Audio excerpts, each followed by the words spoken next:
Hello. Okay, this is Mike Rowan. You'll see this is slowing down now. You see that cogging effect on the rotor? Here, let me start it up for you for just a second. And I wanted to show you some split positive stuff. Here's a bunch of batteries down here. There's some batteries. Here's some batteries right here. I got plenty of batteries and no time to do it all, but here's my board. See my board? One side says in, one side out says out. I have 24 strands. Here, hang on a second. There it goes. It'll stop rattling in a second. That's that first clutch.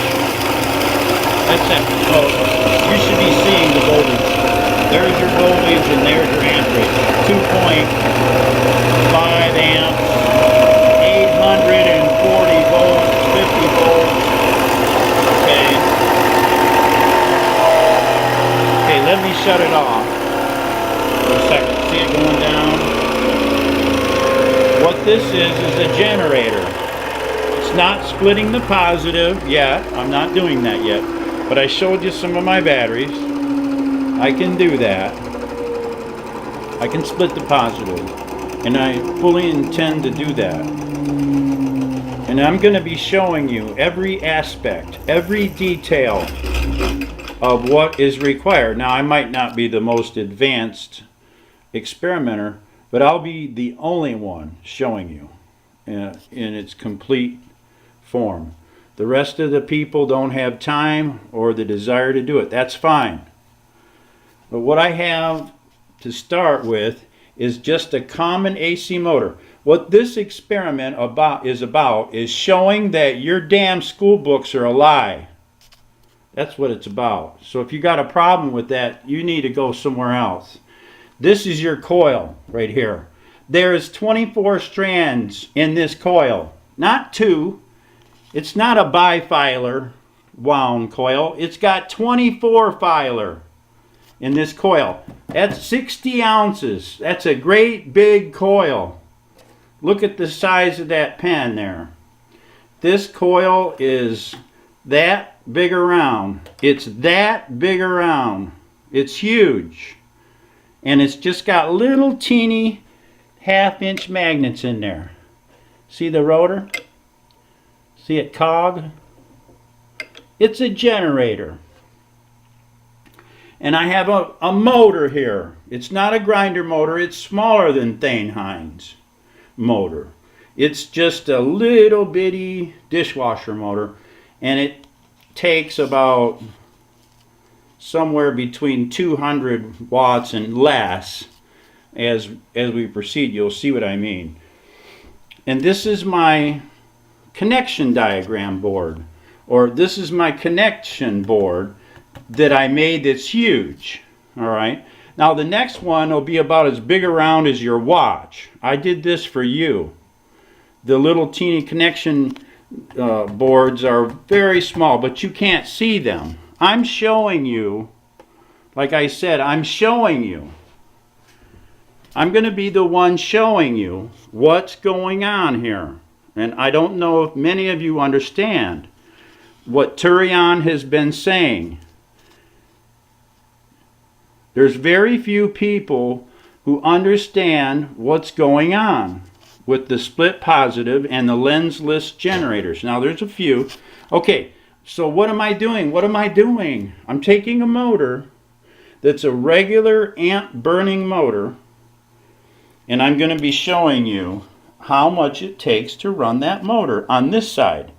Now this side is what the generator puts out, which is the coil here, the big coil there, and the magnets that it goes by. See? The generator. This is the generator. See it cog? This is the generator side. This is a coil, like a magneto on your lawnmower. Those are the magnets. You got more than one magnet. A lawnmower has one magnet. Okay? So you have a generator. What's so hard about that? It's not hard. And this is your prime mover. This is your motor that drives that generator. What's so hard about that? It's not hard. And there's 24 wires that goes here. That thing is little. That's small, very small. A pen is fat. There's 24 wires in there. Goes in and 24 wires here. It goes out. 24 in and 24 out. That's 24 filer coil, generator coil. All right. Now here's what I'm showing you. I'm showing you this because I'm going to change it, and I want to show you before I change it. This is a dishwasher motor. I'm going to show you how many amps it takes. Are you ready? And I'm going to yell over the top of this screaming motor, so be prepared. Ready? There's your amp.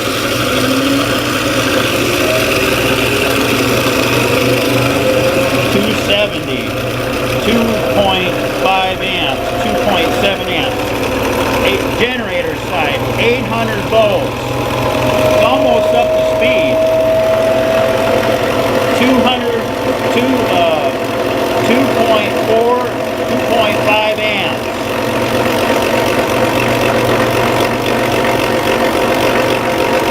2.4 amps.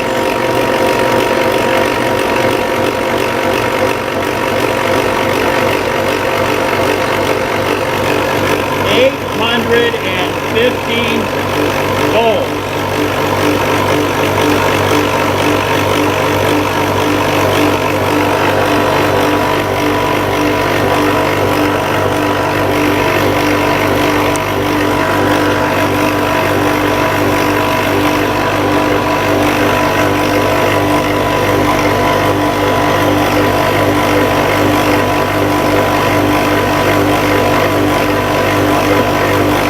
About 2,400 milliamps.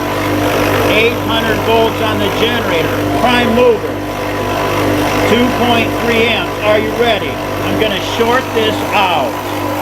I'm going to take this coil and I'm going to short it out. I'm showing you a true Tesla coil. Ready? I'm going to short it out, and then I'll shut it off, and I'll talk. Ready? Watch the amp draw. 240, right? Ready? Set, go.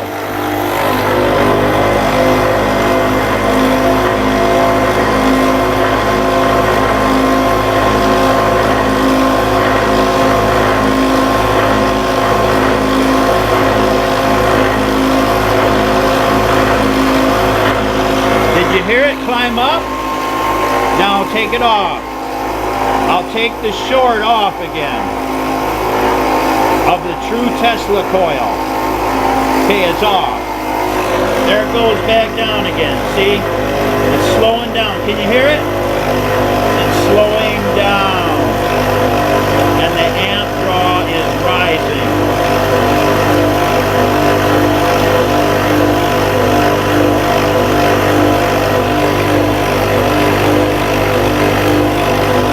Did it slow down to 240? 2.4 amps. 1 point. It's still slowing down. About the same. It's averaging about the same. Alright. Let me do it one more time. Are you ready? 236, 232, 234, 238. Get there, 237. Ready? Okay, I'm going to short it out. Are you ready? It's 800 and some volts. I'm going to short it. Ready? Go. No volts, right? Look at the amps. Wow. Did that motor get a break or what? That's 30 or 40, 400 milliamps. 3 or 400 milliamps. Here it go up. Take it back off. There's your volts climbing back up again. But look at your amp draw. Dropping out.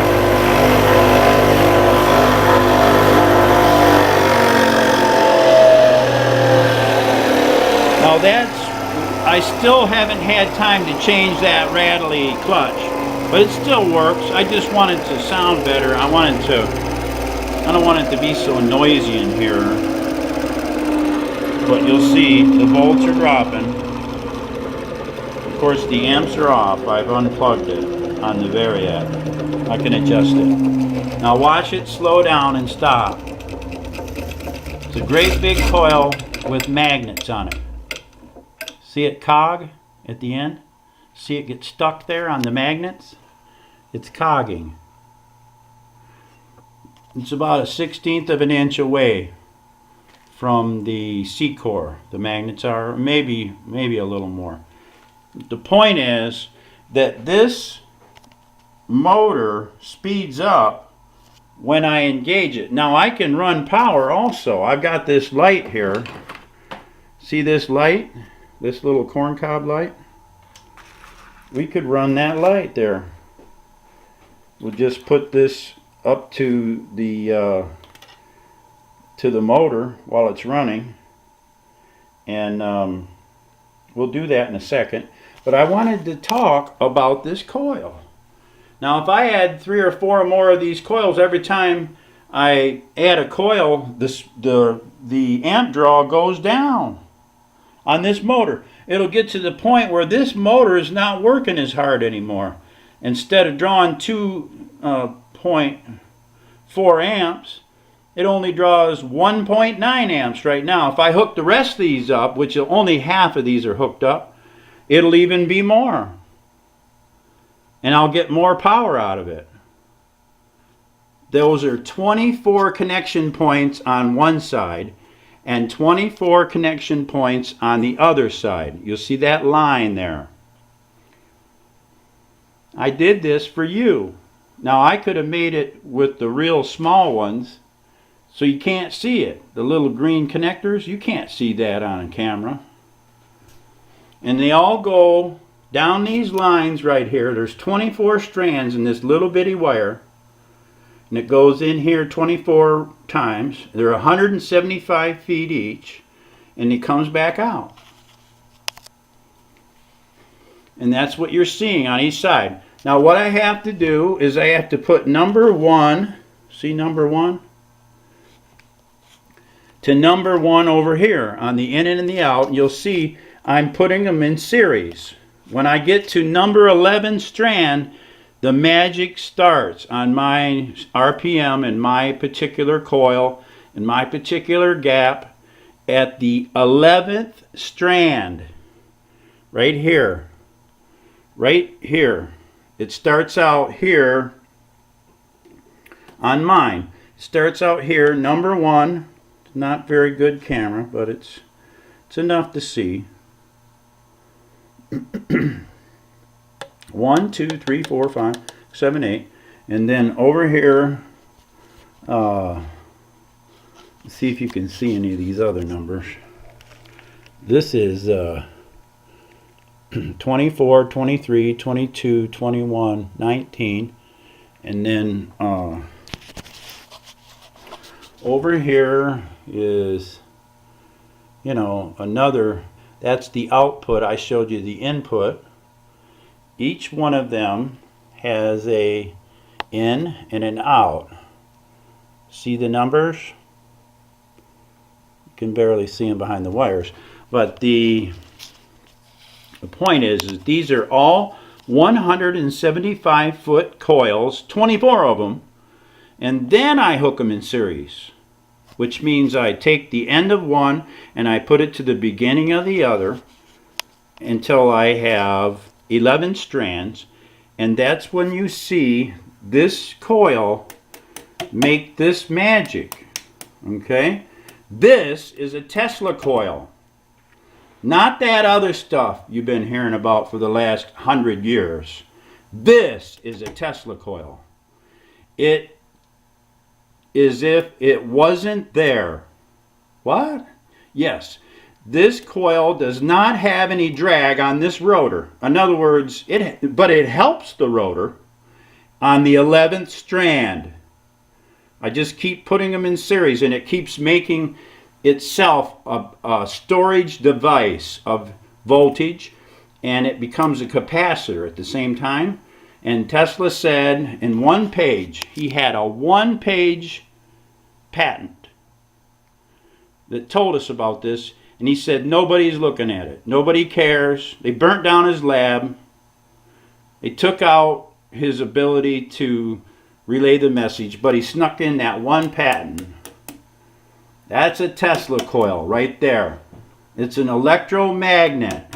magnetic coil that is Lenz free. Do you hear me?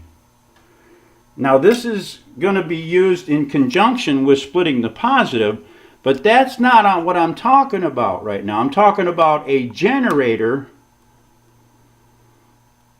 and I'm proving to you right now that this generator coil is Lenz free. It helps the rotor. Do you follow that? In other words, when I short it out or I power something off of this coil, when I activate it, in other words, right now it's not activated. I don't have it hooked to anything. It draws X amount of power. It draws 2,400 milliamps. That motor does. Just a dishwasher motor. Nothing special. Just pick any motor. It wouldn't matter what motor. I'm not talking about this being magic. This is just an old dishwasher motor. I'm talking about the way that the generator is set up so it don't drag down this. Say I wanted to make high voltage, right?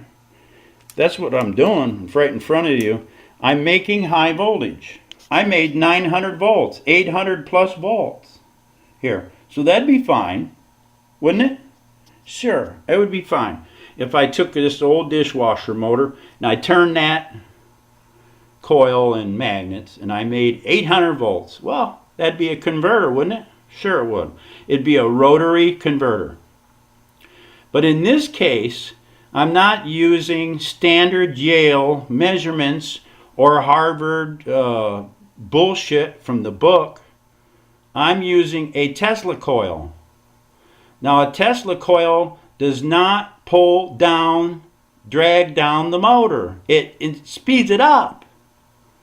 Do you understand? Tesla said, I don't think they appreciate it. I don't think anybody's paying attention, and it hasn't been realized. He put it different ways. This is a Tesla coil. It's not a bifilar. It's a 24 filer in this case, but you're going to need more than 2 chunks of wire to perform the job, or 3.